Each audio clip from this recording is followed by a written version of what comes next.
So last Sunday, I had the great idea to finally bring my scattered family together for a virtual reunion. You know, the kind where half the people don't realize their cameras are on and you get to see a lot more of Uncle Brian's nose hair than you ever wanted. I sent out the Zoom invites, made a slideshow of embarrassing baby photos, and even convinced my cousin Lisa to log in from her yoga retreat, which she claims has spotty Wi-Fi but somehow supports daily Instagram posts. Things started off pretty normal, as far as these things go.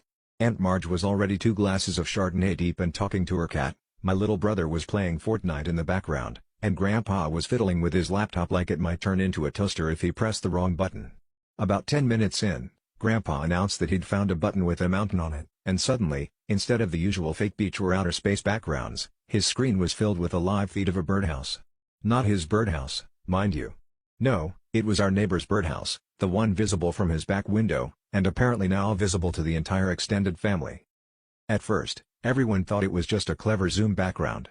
Then, the feed cut to a close-up of 2 sparrows fighting over a sunflower seed. Aunt Marge gasped, Lisa paused mid-downward dog, and Uncle Brian started narrating the action like a nature documentary. Here we see the dominant sparrow asserting its seed rights.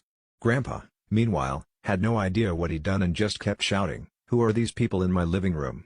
Every time someone tried to explain, he'd hit another button and suddenly we had split-screen sparrows, slow-mo sparrows, and for a brief moment, a slideshow of last summer's barbecue superimposed over a particularly dramatic bird standoff. By the time we called it a night, the family was more invested in the avian drama than in catching up with each other. Grandpa still thinks he invented ZoomTube and wants to subscribe to the birdhouse. At this rate, our next reunion is going to require a Nest Cam, a commentator, and maybe even elimination rounds, because nothing brings a family together quite like a heated game of Big Brother, Sparrow Edition.